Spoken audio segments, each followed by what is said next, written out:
Hello, my dear students. Let's start very important English grammar chapter modals. As we know, there are two types of auxiliaries.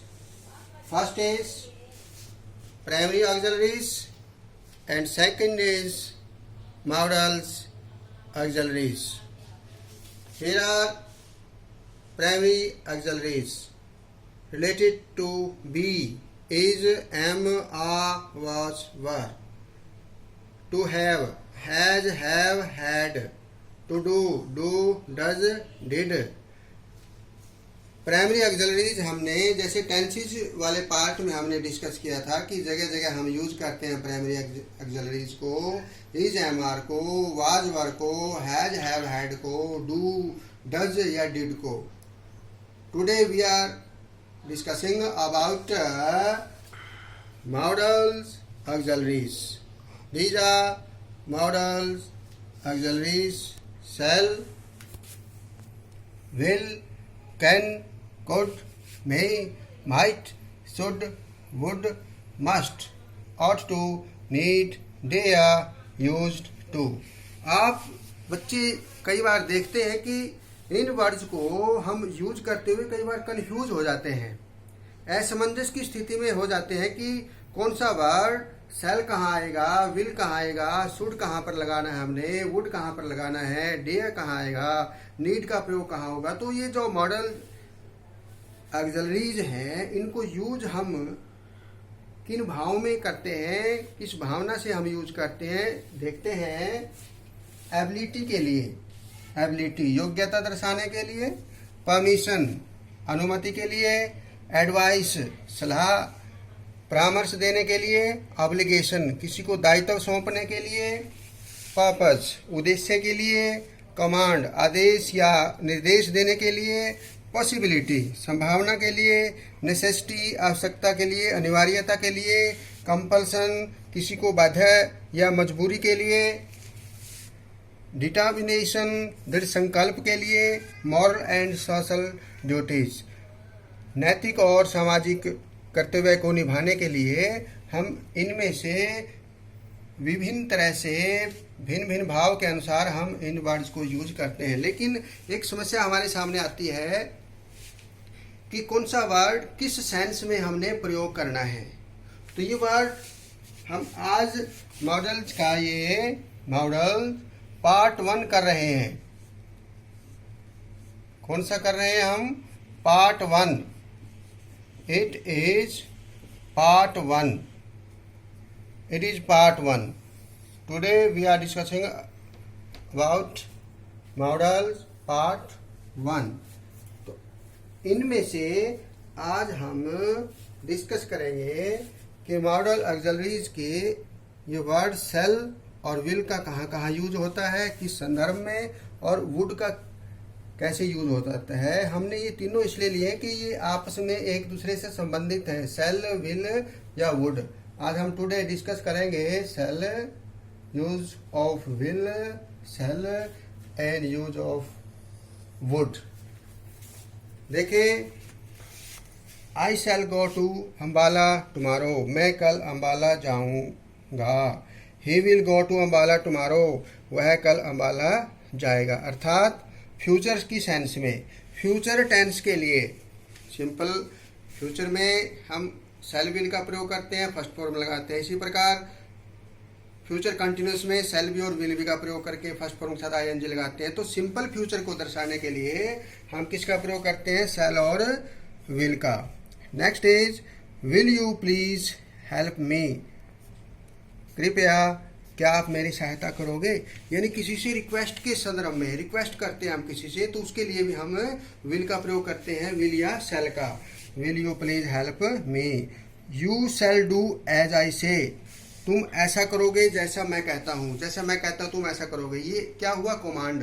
यानी एक तरह से हम निर्देश दे रहे हैं, कमांड दे रहे हैं किसी को कि आप ऐसा ही करेंगे जैसा मैं आपको कहूँगा.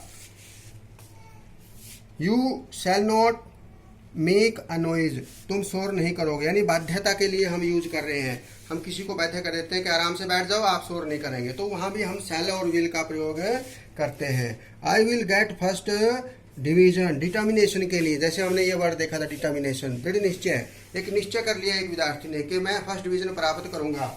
आई will get first division. Run fast और you will miss the train, यहाँ चेतावनी दे रहे हैं हम उसको कि तेजी से दौड़ो, नहीं तो तुम क्या कर दोगे, ट्रेन को मिस कर दो, यानी ट्रेन चली जाएगी। ये हम एक तरह से वार्निंग दे रहे हैं उसको, तो यहाँ भी हम विल शैल का प्रयोग करते हैं।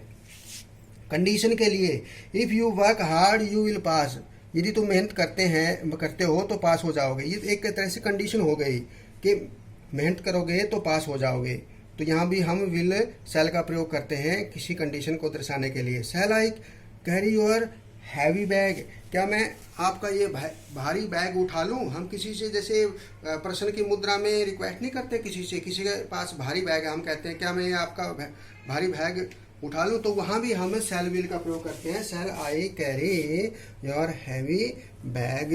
तो इस प्रकार हमने देखा कि शैल और विल का विभिन्न तरह से हम प्रयोग करते हैं, फ्यूचर के रूप में, रिक्वेस्ट के रूप में, डिटर्मिनेशन के रूप में, एंड कंडीशन के रूप में, और वार्निंग के रूप में, और कमांड के रूप में, और किसी से रिक्वेस्ट के रूप में हम शैल या विल को प्रयोग करते हैं। एज ए फ्यूचर, यानी फ्यूचर टेंस को कंप्लीट करने के लिए भी हम शैल और विल का प्रयोग करते हैं। आई वी के साथ शैल आता है, और बाकी जो दूसरे हमारे सब्जेक्ट हैं उनके साथ हम क्या लगाते हैं, विल। इसी प्रकार वुड का प्रयोग कहाँ करते हैं, वुड का प्रयोग शैल विल के पास्ट में करते हैं। पहला सेंटेंस हमारा ये है, शैल विल को जब हम डायरेक्ट से इनडायरेक्ट में चेंज करेंगे तो उसका जो पास्ट बनेगा वो वुड बनेगा। देखें, he said comma inverted comma through I shall go to Ambala tomorrow. अब जब हम इसको चेंज करेंगे, he said that, I first person subject के अनुसार बदल दिया हमने यहाँ पर, दैट ही वुड। तो प्यारे बच्चों, ये हमने मॉडल ऑक्सिलरी यूज किया यहाँ पर वुड, शैल और विल का पास्ट इनडायरेक्ट में। तो यहाँ वुड हम प्रयोग करते हैं go to Ambala the next day, tomorrow को किस में बदलते हैं, द नेक्स्ट डे में, तो यहाँ वुड का प्रयोग कर दिया हमने। Would you open the door, please, कृपया क्या आप दरवाज़ा खोलेंगे, किसी से रिक्वेस्ट कर रहे हैं हम, तो वहाँ भी हम वुड का प्रयोग करते हैं। Would you have a cup of T, कोई मेहमान आता है या कोई मिलने वाला आता है, हम कहते हैं would you have a cup of T, क्या आप चाय लेंगे, तो उसकी इच्छा जानने के लिए भी हम वुड का प्रयोग करते हैं। Would that I were a king, काश में एक राजा होता, would that I were a king, काश में एक राजा होता, एक कोरी कल्पना, एक ऐसी कल्पना जो पूरी नहीं हुई, तो एक कोरी कल्पना के रूप में भी काश में एक राजा होता, would that I were a king, ये हम प्रयोग करते हैं। I would rather starve than beg, मैं भूखा मर जाऊंगा लेकिन भीख नहीं मांगूंगा, यानी एक तरह से ये भी हम एक अपना परसिस्टेंस, एक जिद और एक हमारा एक निर्णय, एक ऐसा संकल्प दोहरा रहे हैं कि मैं भीख नहीं मांगूंगा, देन बैग, भीख मांगने की बजाय मैं भूखा, स्टारो का मतलब होता है भूखा मर जाना, मैं भूखा मर जाऊंगा लेकिन भीख नहीं मांगूंगा। तो इस प्रकार परसिस्टेंस को हम यहाँ पर दर्शा रहे हैं। तो वुड रादर, यहाँ पर एडवर्ब के रूप में रादर का प्रयोग हमने वुड के साथ किया है, देखेंगे सभी। तो मैं अब यहाँ स्टाव की जगह डाई भी आ सकता है, I would rather die than beg, it is not beg, भीख मांगना, मैं आई वुड रादर डाई, मैं मर जाऊंगा लेकिन भीख नहीं मांगूंगा।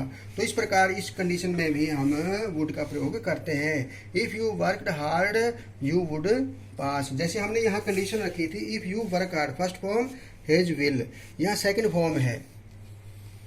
तो इस कंडीशन में भी यदि आप मेहनत करते तो पास हो जाते, इस संदर्भ में भी सेकंड फॉर्म हमने यहाँ लगाई है, तो यहाँ हम वुड का प्रयोग करते हैं।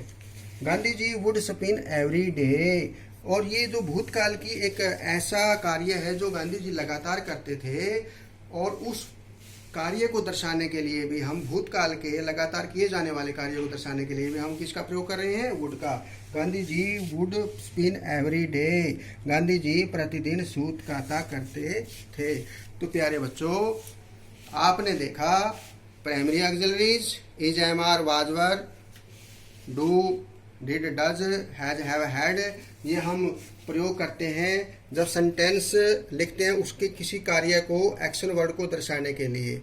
लेकिन ये जो हेल्पिंग वर्ब है, these are also helping verbs, these are also helping verb which are called auxiliaries.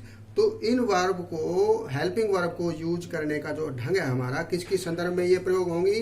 Ability को दर्शाने के लिए, permission, advice, obligation, purpose, command, possibility, necessity और compulsion, determination, moral of and social duty. और आज हमने only 3 word, shall, will and would in part one में हमने सेल, विल और वुड का प्रयोग कहाँ कहाँ होता है उसके बारे में डिस्कशन किया है। तो आप सभी बच्चे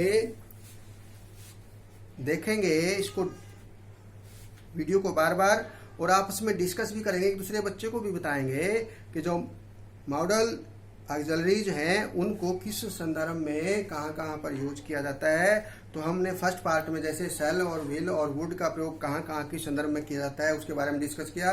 नेक्स्ट पार्ट में हम नेक्स्ट ऑक्सिलरीज का प्रयोग करेंगे। वैसे एक वर्ड और आप बार बार देखते हैं, MODEL, मॉडल। एक वर्ड और होता है मॉडल, यानी नमूना, जिसको हिंदी में बोलते हैं आदर्श के रूप में मॉडल, MODEL, मॉडल। लेकिन ये MODEL मॉडल नहीं है, ये है मॉडल। ये क्या है? मॉडल्स, ऑक्सिलरीज, सहायक क्रियाएं, यानी क्रिया भाव, क्रिया के भाव को दर्शाने वाले as a modals, not model. MODEL क्या होता है? Model. But these are models.